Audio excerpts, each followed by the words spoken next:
You can't live according to your worldview. You keep asking me to engage in yoga and meditation and so forth so that I can enter into nirvana. Well, that assumes that I'm not in nirvana right now. But according to your view, in nirvana there are no distinctions. And so I can't be somewhere other than nirvana because everything is nirvana on your worldview. Given your worldview, there would be no rational discussion possible between us. Okay. Now, materialistic monism is what you're going to run into, or dualism, or some religious version of philosophy. Well, all said and done, those are the only possibilities. The person who's an atheist and says everything's matter in motion. There are variations, but worldviews can be, categorized under that general rubric. And then there'll be people who say, no, I don't think that matter is everything. I believe that there's a realm of matter, and there's also an immaterial realm of ideas, or laws, or values, whatever it may be. And so we'll call that dualism. You either have materialism, dualism, or some religious philosophy. And of course, there's a plethora of religious philosophies.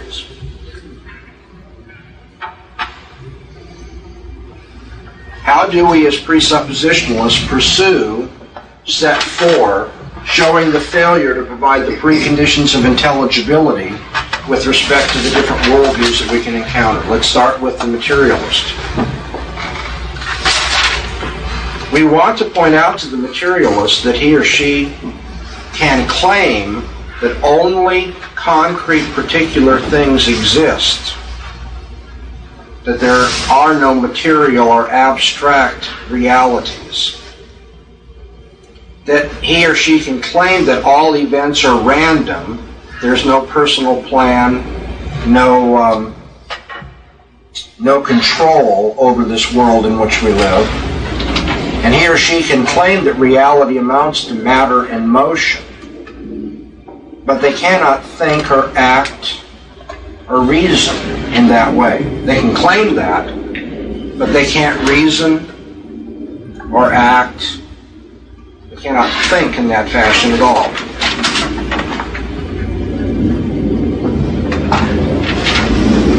Five questions, quickly, to address to the materialist, to the atheist. 1, why be rational?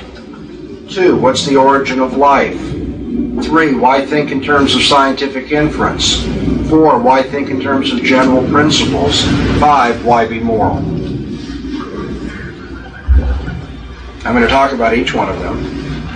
But I want you to see there's an overwhelming avalanche of philosophical problems with materialism.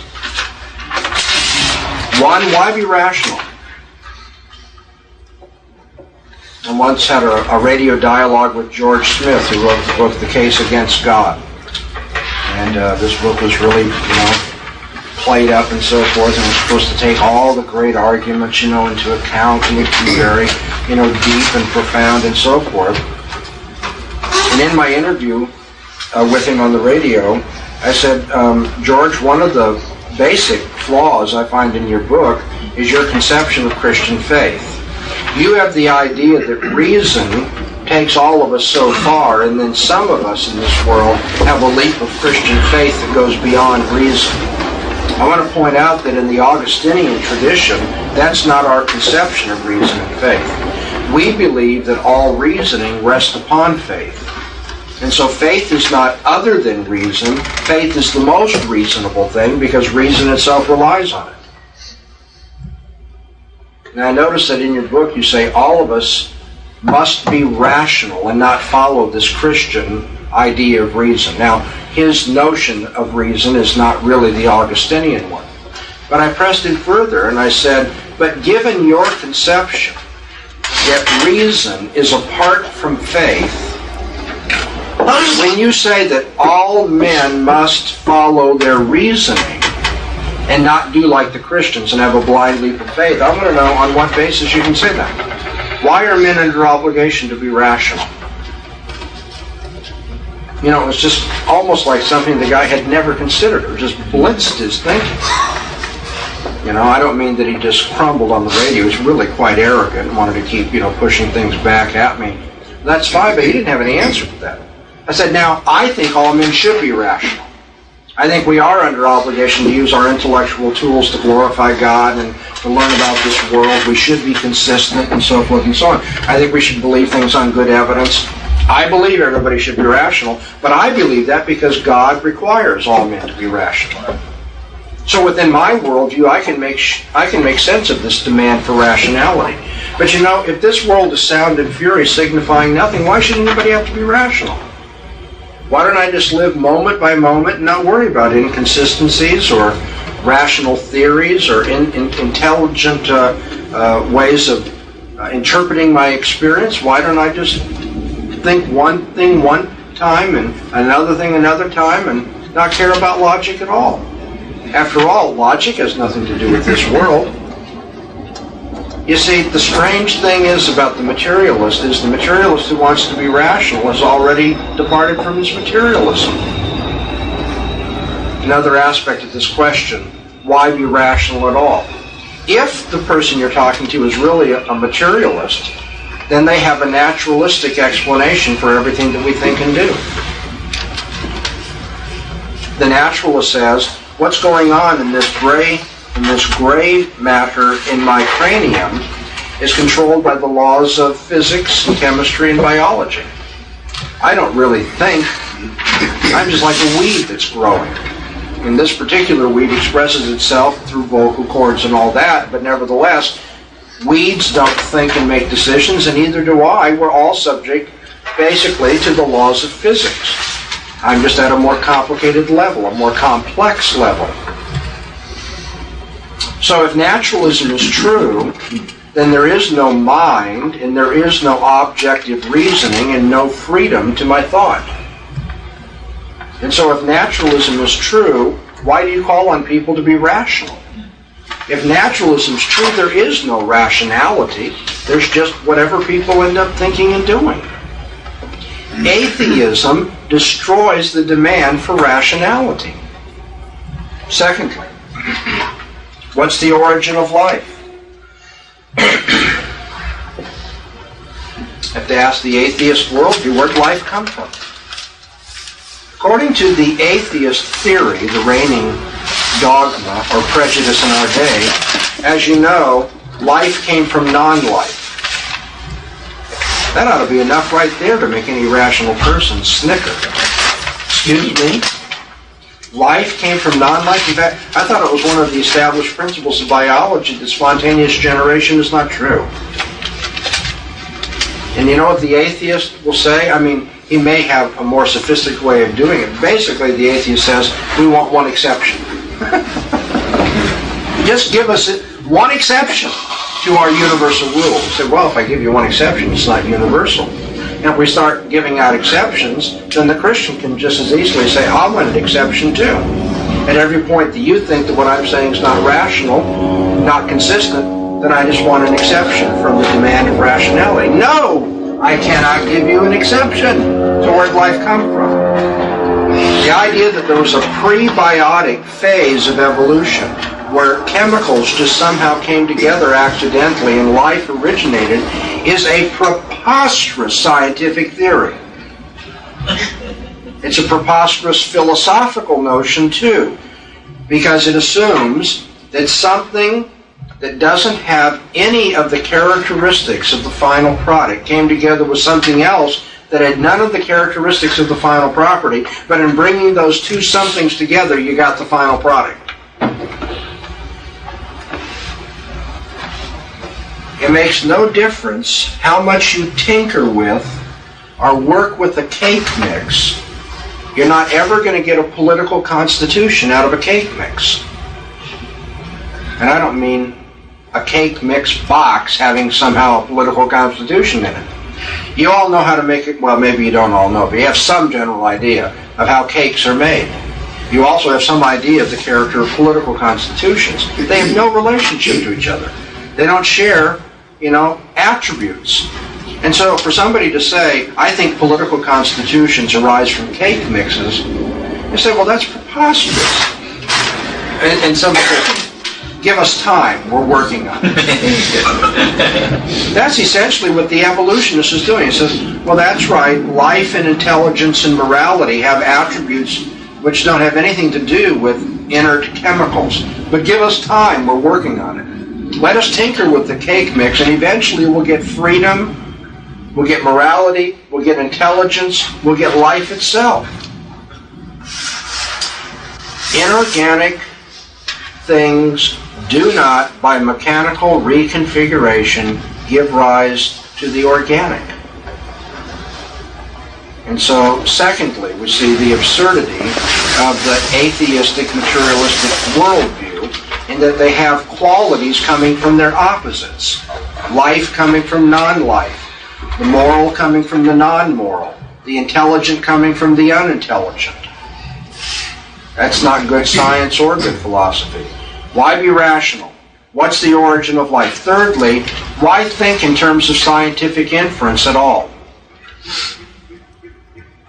If you're a materialist and you believe that everything happens by chance, there is no personal control over the universe and what happens in history, then how can you hold to the uniformity of nature? In a random chance universe, there is no basis for expecting the way things have happened in the past to be the way they happen in the future. Now, you need to be aware of the fact, as a Christian apologist, that all human reasoning, all human experience, all use of language presupposes uniformity. Why is that? Well, if the way the natural world operates is radically different from moment to moment, then I couldn't learn anything. I couldn't learn anything because every experience I have doesn't give me any basis by analogy for what's going to happen later. Okay?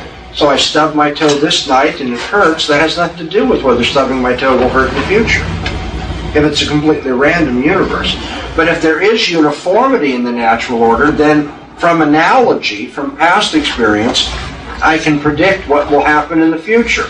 So I'm going to avoid, bumping my toes into that chair leg because I don't want that kind of pain. That's a very homespun, down-to-earth illustration. Sending someone to the moon based on calculations and observations and experiments and so forth we've done in the past, you'd have to be out of your mind to get in a rocket to be sent to the moon if you really thought that this universe was random. So he says, trust us, we've done a lot of tests in the past. And he says, but why do you think those tests in the past provide any model or analogy for what will happen in the future? If you're an atheist, why be scientific at all then? If you're an atheist, there's no uniformity to nature. Now, I once debated an atheist, Dr. Stein, who, when confronted with this kind of thing, said, well, it's just the characteristic of the material world to be uniform. Anybody see any kind of unargued philosophical bias there? Now, the most obvious indication of bias is that he just wants to say the world's like this, pure and simple. Oh, you don't need a reason for that. Now, science is the demand for what? A reason for the events to take place. And what you want to tell me then, Dr. Stein, is the whole edifice of science rests upon no reason. So science rests upon the opposite of itself, indeed the very violation of what it demands. You don't need reasons for the uniformity of nature, you say, but then everything else calls for reasoning, for causes of the events that take place. So you're not even living in terms of your own worldview. But I'm going to press beyond this. When he says that matter simply has this character, what has he assumed about matter? That it's not constantly changing, right? That it has, quote-unquote, a character. But the very notion that matter has an unchanging character is the very question under dispute. Does matter have an unchanging character? So that whenever you put the vinegar and the soda together, the cork pops off. Is that one of the attributes of vinegar and soda in combination? That hydrogen's released and so the cork's going to pop off? Well, only if hydrogen from Tuesday is like hydrogen on Wednesday, vinegar from Tuesday is like vinegar on Wednesday, and so on. Only if matter has an inherent character can you do these predictions. But that's the very thing we're asking for. What's the basis for making these predictions? You can't say the material world is predictable. Why? Well, because its character is to be predictable. That's just unreasoning prejudice. And so here we have the atheist without any rational foundation for rationality in reasoning, any rational foundation for the origin of life, without any rational foundation for science. Fourthly, why should atheists think in terms of any general principles? Everybody to think must use general principles. That is to say, everybody is committed to classes of things.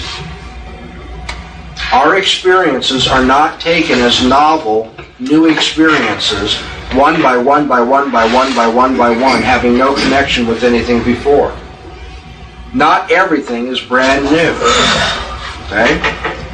The last few nights I've been in the same hotel room, and when I've gotten up every morning, it was the same hotel room. That's what I want to say.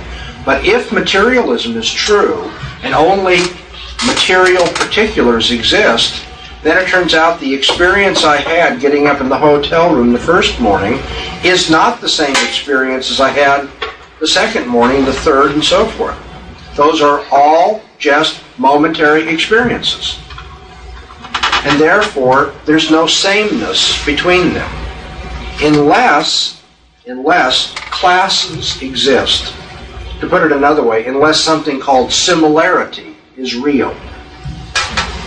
But is similarity a particular thing that we encounter? Have any of you ever run into similarity itself?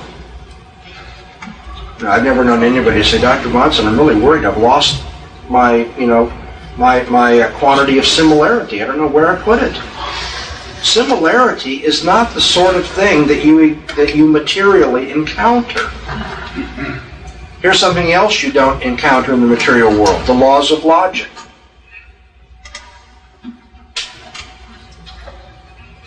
Laws of logic are general principles of reasoning. They're prescriptive in character. The classes or general principles that we think in terms of are descriptive in character. But nevertheless, they are both immaterial. When I say classes are descriptive and immaterial, I think in terms of giraffes and cats and running and events and qualities that can be categorized together. So there is cowness, in terms of which I recognize particular animals in the field as cows. I don't just say, oh, there's Beulah and there's Beauregard, there's no connection between the two of them. I say there's something that makes me say they're both cows.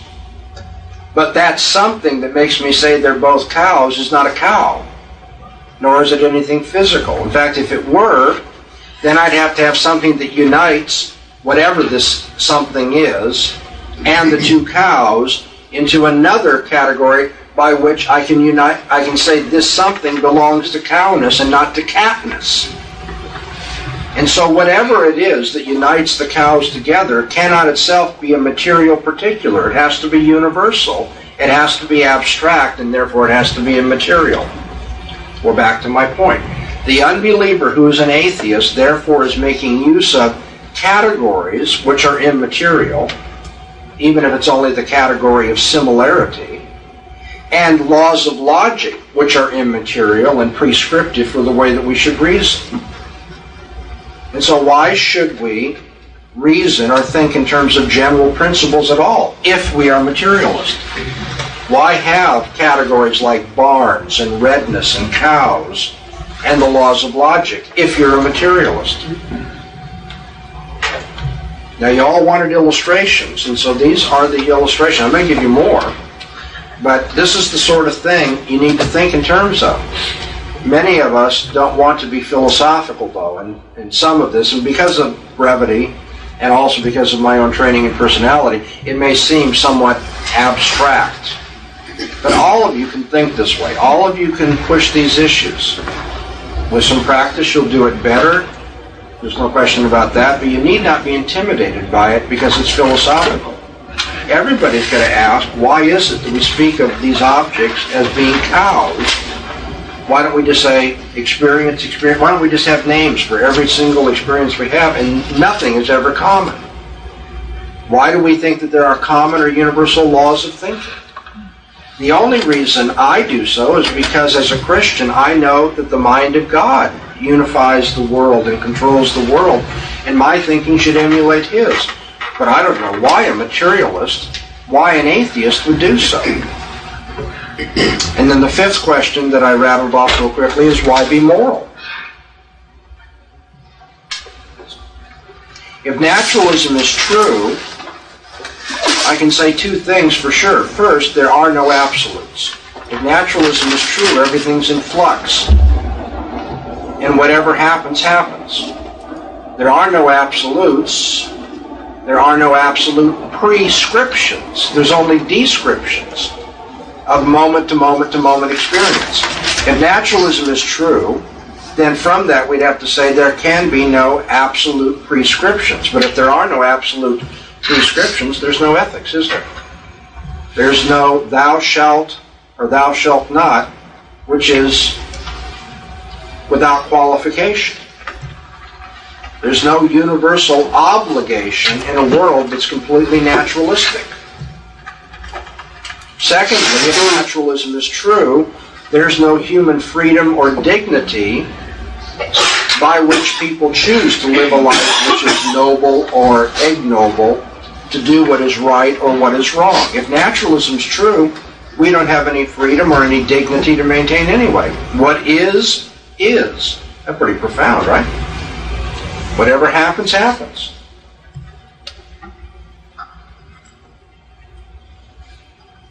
So that on the materialistic approach to reality, when it's reported to us that Hitler engaged in genocide against a number of human beings, or there are criminals who have raped and killed people, or people who have molested children, all you can say as a naturalist is, poop happens.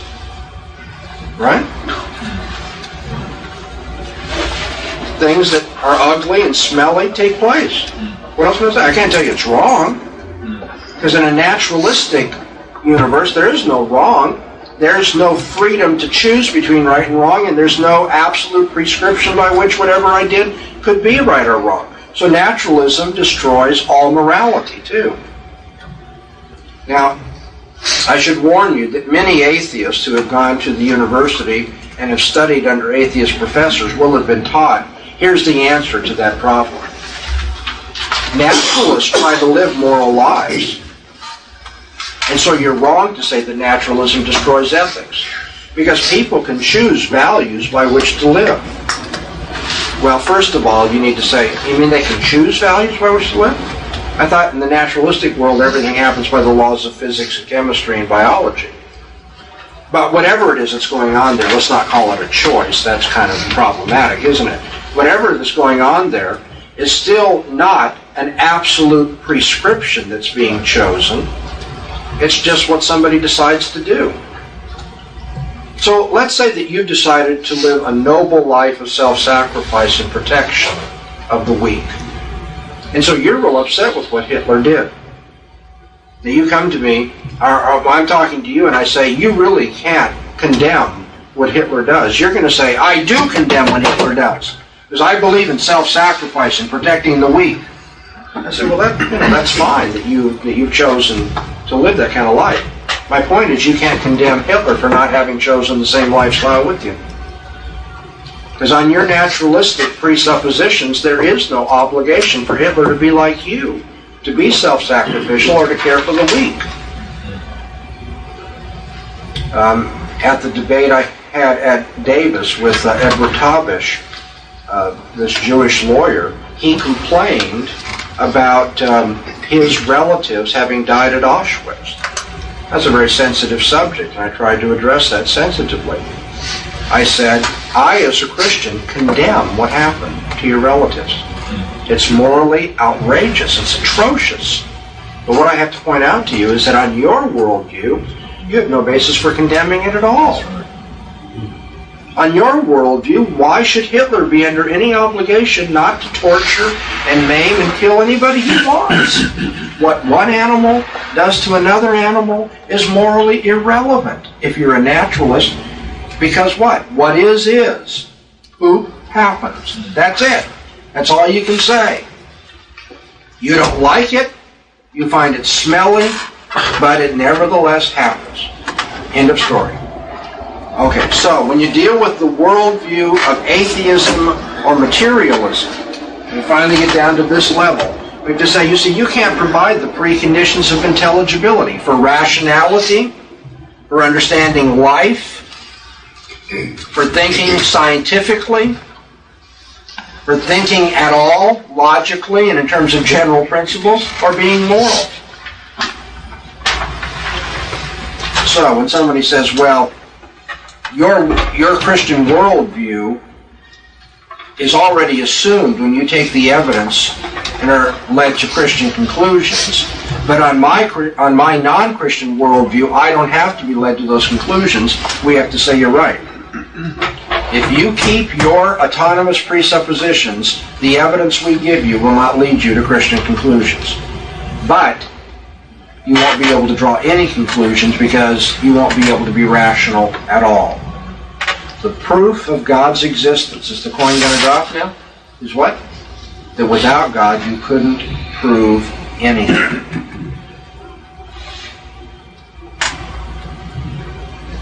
Dealing with the materialist, many people will say, however, is the easy task. Once you catch on to these criticisms, it really isn't all that difficult. It will become easier for you as you do it more and more. But the materialist is philosophically, a sitting duck. But what about worldviews like dualism and religious worldviews? How now can we deal with them? And so let's expand our outline further and try to talk about those possibilities. If we move away from the atheistic, materialistic, or naturalistic viewpoint to an outlook that's more like Plato's, a more idealistic worldview, what are we to say? Plato held that there's a physical world, this world of time and space, but he also believed there was a world of ideals or ideas. He called them forms. We might say formulas. There was a world that is the rational essence of everything that we find in this world. So in this world, we run into Huey, Dewey, and Louie out on the lake. But in the other world, there's the rational formula, the ideal or the idea of duck. And that's why we call those three things out on the lake ducks, because they all are part of that idea or that formula of duckness.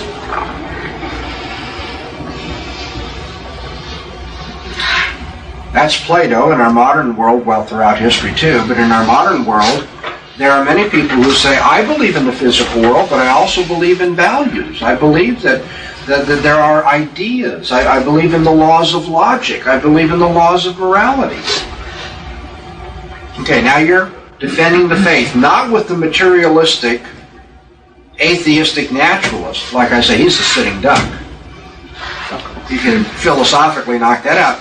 But as you think about it, most of my arguments don't seem so good when you talk to the dualist, the person who says, oh, I think there's matter and ideas, matter and laws, matter and values. And you're right.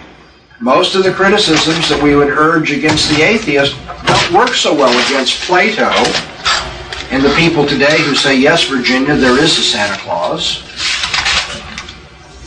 That's what idealists are like in our day, right? They say, well, we live in a physical world, but we also believe that there's a spirit of goodwill that should animate men. Did I understand right? Isn't that the end of the story? Yes, Virginia, there is a Santa Claus because there is goodwill by which we give children presents and so forth. There's more to this world than just matter. There's also goodwill. Well, I'm using a very philosophically unsophisticated illustration, but many of the people you talk to are unsophisticated dualists. They'll say, oh, I believe in the laws of logic, and so I don't have the problem with Dr. Stein. I think that we can have a debate, and we should follow the laws of logic, because I believe in the laws of logic. And I also believe that you can't win a debate by shooting people. So, Dr. Bonson, you can't expect me to accept your challenge to Dr. Stein you can't expect that you're going to win by challenging me. Show why I shouldn't shoot you to win this debate. That is, show me that there are moral absolutes, in which case you have to be a Christian. I believe that it's wrong to kill people, but I still don't believe in the Christian worldview. Now, we're not talking about, but I believe in some other religious worldview. I just believe that there's right and wrong. And I believe that there's logic.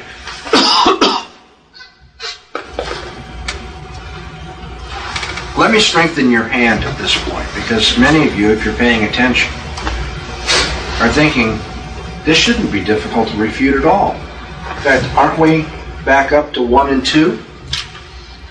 Here's somebody who says, oh, you can't refute me as being a materialist because I believe in immaterial values. I believe in the laws of logic. You're not going to have a hard time dealing with this, because the next question is what you've already thought of. You are better philosophers than you may have thought. Next question is, well, how do you bring those two together? What's the relationship between those two things? Now, on your view, there's matter. Where did it come from? And on your view, there are laws or values, immaterial things. Where did they come from? What are the possibilities? They're both eternal, so they can come from anywhere. One's eternal and the other isn't. Okay, let's look at both the possibilities. If they're both eternal, how did they ever get together?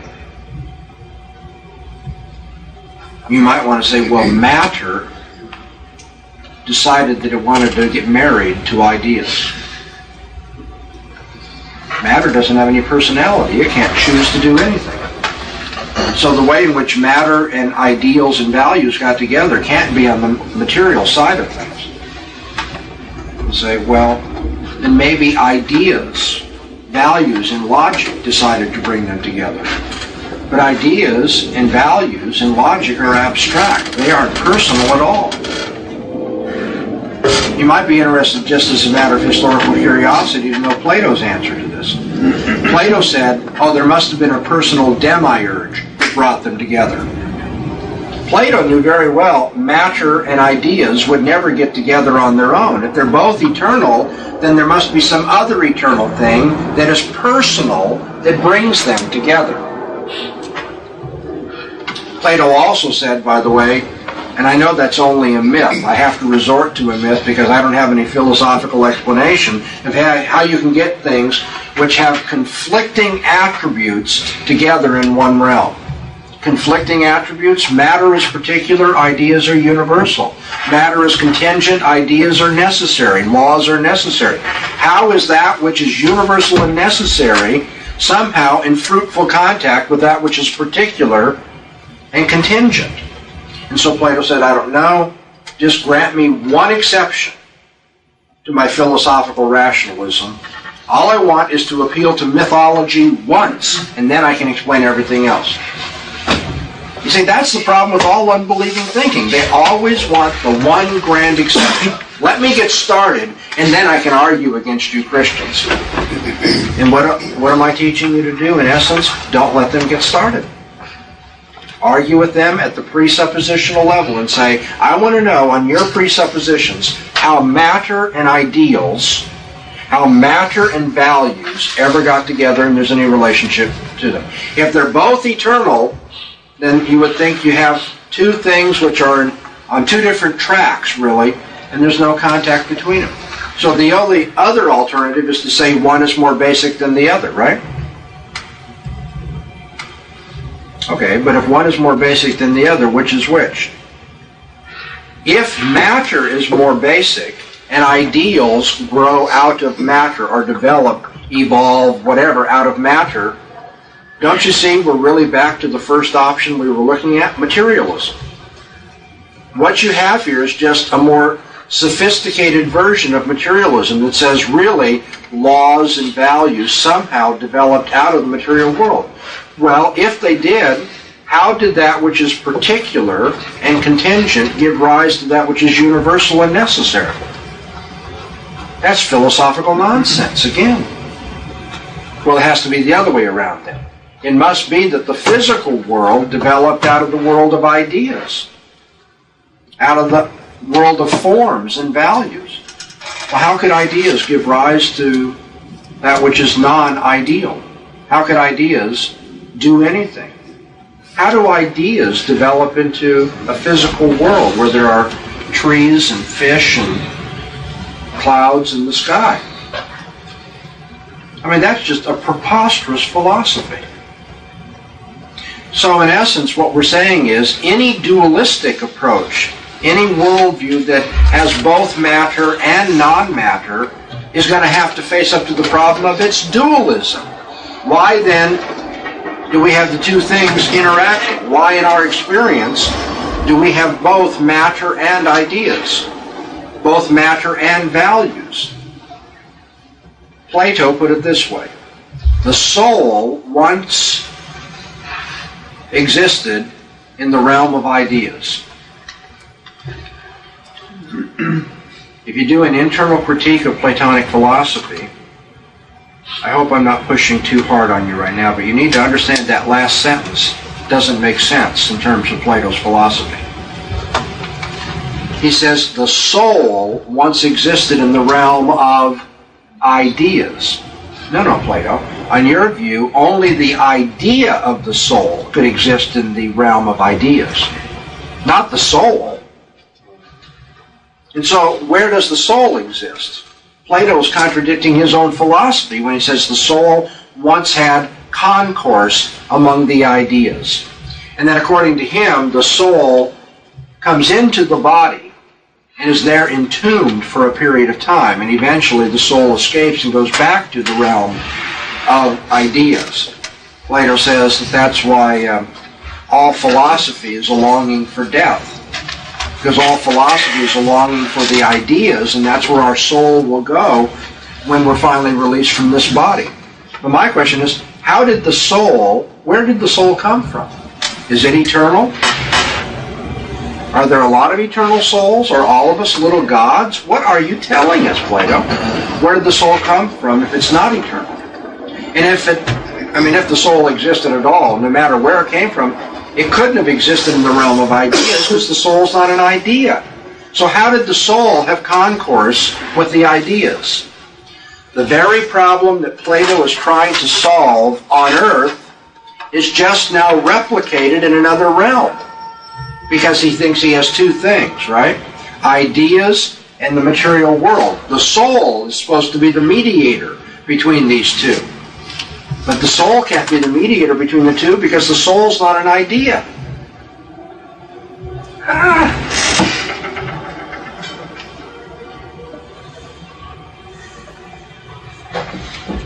What do you do then? Plato said, I can't account for this. All I can do is tell you a story.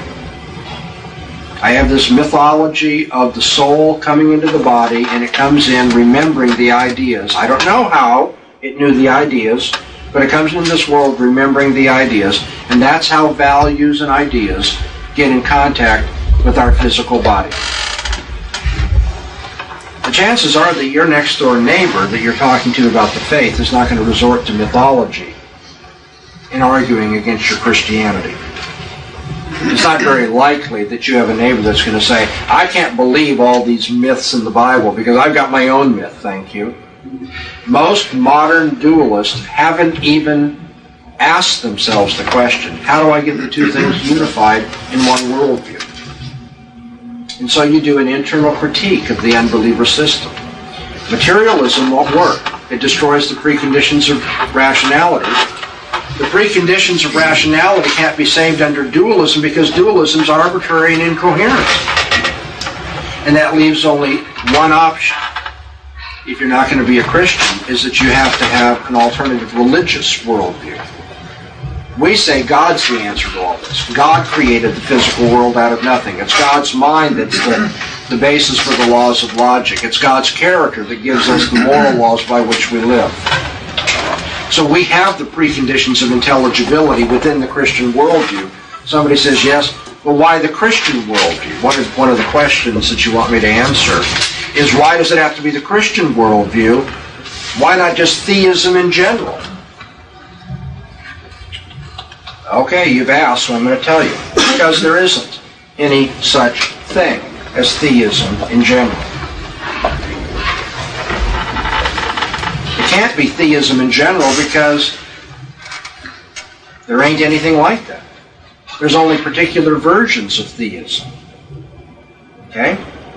Every version of theism, therefore, needs to be treated as its own particular kind of worldview. And how do you answer the various versions of theism? In the same way that you've answered the materialist and the dualist, by doing an internal critique of that worldview. How would that work? Well, to do an internal critique of a different religion, you're obviously going to ask at least this question: why do you believe what you believe? On what authority do you do so? And if there is no answer to that question, then you're dealing with something that is, look at number one, you're ejected, because now that's just arbitrariness. You talk to some other religious point of view and you say, why do you believe this? People say, I don't know, I just do. Well, that's arbitrariness, so that's no threat to Christianity. You say, oh, so you have arbitrariness or you have Christian rationality. Those are the choices. Well, again, in apologetics, that's all we need to reduce things to. If you wish to be rational, give a reason for the hope that is in you. If you wish to be rational, you have to be a Christian. In order to be a whatever it is out here, you need to give up rationality and affirm arbitrariness. Everybody can believe whatever they want. Of course, the arbitrary person has to allow you the same arbitrariness and everybody else. So there's no apologetical argument with that kind of religion. Do you hear me? Sure, we want to witness to such a person. Yes, such a person's made in the image of God and really can't successfully live in this world apart from God. Yes, such a person is under the condemnation of God and has guilt and so forth. But there's no apologetical argument with such a person because such a person's purely arbitrary. All right? Well, then you're going to have another kind of answer. An answer that says, well, because we have a great prophet who told us these things. That's the Confucian answer. They don't call him a prophet so much. He's a wise man. And you might think, oh, okay, now what do? I've got Jesus, they've got Confucius. Well, I've got Jesus, and Jesus provides the preconditions of intelligibility. I know it doesn't sound real warm and pious and intimate to put it that way, but we've talked about this. Jesus gives me a foundation for wisdom relative in foolishness. What does Confucius have going for him? Confucius saying, here's what the nobleman did. The heavens declare this is what the nobleman is to do. Well, I have the right to say, well, Confucius, that's just your opinion. Back to number one, that's rejected too. Because for everything Confucius said, Buddha said something. You know? And for everything in the Bhagavad Gita, you can find something that fits in with the Tao. The fact that you have religious leaders or prophets or wise men or great people saying things doesn't mean that there's a good reason to follow what they're saying. The difference between Christianity and Confucianism, Buddhism, and so forth is that Christianity's got an apologetic. We don't just arbitrarily choose Jesus over Confucius. We've got historical evidence, we've got philosophical evidence, we've got all kinds of reasons for believing what Jesus said. Not the least of which is our lives make sense and all the facts of history make sense within the Christian worldview taught by Jesus. That isn't true for Confucius. In fact, it gets really bad when you come to the Bhagavad Gita. Here's the Bhagavad Gita that many people say, well, they got their religious book, you Christians have your religious book. Oh, not so fast. I mean, that's what an amateur would say. If you've really done any reading or any study, it's a big mistake to put the Bible and the Bhagavad Gita in the same category. Why? In the first place, because the Bhagavad Gita doesn't claim that a personal, sovereign, all-controlling God has spoken, and this is the book that tells us what he said. And you know why the Bhagavad Gita doesn't say that? Because it doesn't believe there's a personal, holy, sovereign God who can speak. And so this book cannot be the result of God's revelation in the personal sense that the Bible is. That doesn't mean the Bible's automatically right. But don't think that the Bhagavad Gita is running in the same race with the Bible. They're not doing the same thing at all. Moreover, when you start comparing the Bhagavad Gita as a worldview and the Bible as a worldview, the Bhagavad Gita destroys the possibility of the comparison. Because you know, if the Bhagavad Gita is correct in what it says, there is no difference between it and the Bible. Oh, and by the way, not to overlook the obvious, there's no difference between you and the Bhagavad Gita either. There's no difference between you and the book and the earth and the sky and the trees and everything. We're all in this thing together. And none of the distinctions between sky and tree and stream and book and human being make any difference. Indeed, none of the distinctions between logically sound and logically unsound, morally good, morally bad make any difference either. Oh no, it's a huge mistake to think the Bhagavad Gita is running in the same race with the Bible. The Bhagavad Gita undermines all logic and reasoning, all morality, all human personality, all human choice. So what do we have left? We have the arbitrary religions that say Confucius say, Buddha say, so forth, and say, yeah, everybody has an opinion. That's just arbitrary. You have the books that refute themselves, like the Bhagavad Gita. There's no rational basis for science or logic given that worldview. And then you have one other class of religions, the only one that really is of interest in this race for the preconditions of intelligibility. Materialists can't provide them. Dualists can't provide them. The vast majority of religions of the world can't provide them. But somebody says, what about the Muslims? Because they've got a personal God. They've got a revelation. They've got a book where it's recorded. What about the Mormons? What about people like that? And although in abstract, in terms of the general format or outline of what I'm presenting to you, you might think, okay, finally we've gotten to a good competitor. It turns out at the point where we get a good competitor, we have the easiest way of dealing with them. How do you deal with those religions? You deal with them biblically. And the reason you deal with them biblically is because every one of them is committed to the Bible. There are no unique competitors with Christianity. The only ones that appear to give us a run for our money are all dependent upon our worldview. Did you know that? The Muslim faith is based on the Quran. The Quran itself endorses the Law of Moses, the Psalms of David, and the Gospel of Jesus. Muhammad said that the Quran is nothing more but the end of the revelatory process that began way back in what we call the Bible. And so Muslims, if they are true to the Quran, and they must be because that's one of the pillars after all, Muhammad is the prophet of God, Muslims must be committed to the previous revelation of the Bible. And I'm not saying this is an easy thing. Indeed, psychologically and socially, culturally, it's a very hard thing. But logically, in terms of apologetical strategy, it's an easy thing to answer. How do you deal with a Muslim? You deal with a Muslim biblically. You go to the Quran and show that the Quran endorses the Bible. Then you go to the Bible and show that what the Quran says contradicts the Bible. So that on the Quran's own terms, you must reject the Quran. Let me run this past you slowly. I know time is out today, but I'll try to slowly do this. The Quran says God revealed himself, Allah revealed himself in Moses in the law. So we go back to the law, which is endorsed by the Quran. In the law, Moses says any future prophet that comes along must be judged by the previous revelation that God has given. So the Quran sends us to Moses. Moses says you must judge the Quran or any other prophet by previous revelation. Then you point out that what the Quran reveals or claims to reveal is in conflict, indeed in dire conflict, with the law of Moses, the gospel of Jesus, and the Psalms of David. And so the Quran can be refuted on its own terms.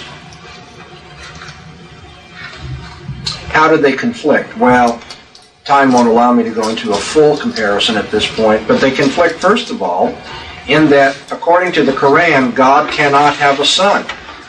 But according to the gospel of Jesus, God did have a son, and his name is Jesus. According to the Quran, people can be right with Allah, can be right with God, by doing good works. According to the law of Moses, nobody can be right with God. In fact, we come into this world dirty and filthy, and that's why circumcision was taught to the Jews.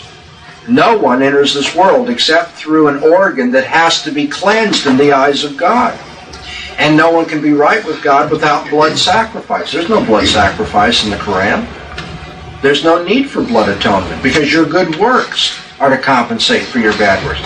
And so in terms of their view of God and their view of salvation, Muslims stand in utter contradiction to the teaching of Moses and David and Jesus.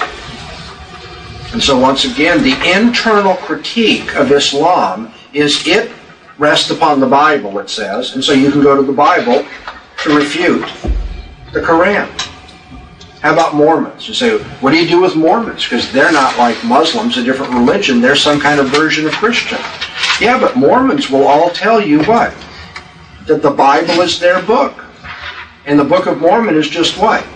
The capstone of the Bible. It's just another revelation that Christians have left out. Well, but if they honor the Bible and the Book of Mormon, then you can argue with them by comparing the Bible and the Book of Mormon to show that the Book of Mormon conflicts with the Bible. Now, what will Muslims and Mormons and all the rest, well, there aren't that many, but in this narrow category of religions that ape Christianity, what will they do once you point out the Bible conflicts with their revelation or putative revelation?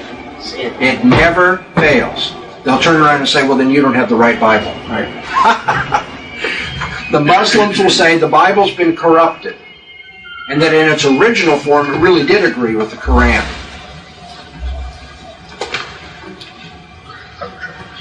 Number one,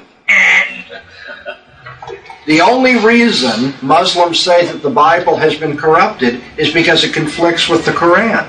They have no evidence of such corruption, no history of such corruption. They say, oh, you Christians, you tampered with it. Have you ever known somebody to accuse another person of his own sin? Takes one to know one. You know why Muslims think Christians corrupted the Bible in that way? Of course, there's no evidence that they did. Is that, as a matter of fact, the version of the Quran that we have today arises from a recension of the textual evidence in the third caliphate of Uthman. They called in all the conflicting texts and burned them upon pain of death. So maybe since they've done that, they think we've done the same thing. But there is no evidence. That arises only from prejudicial conjunction. There's no argument here. It's just you must be wrong because we must be right. The Mormons will tell us, well, the Bible's been corrupted and you really need the interpretation of Joseph Smith. Yeah, but Joseph Smith's the only one who saw the plates and only one given the miraculous ability to translate them.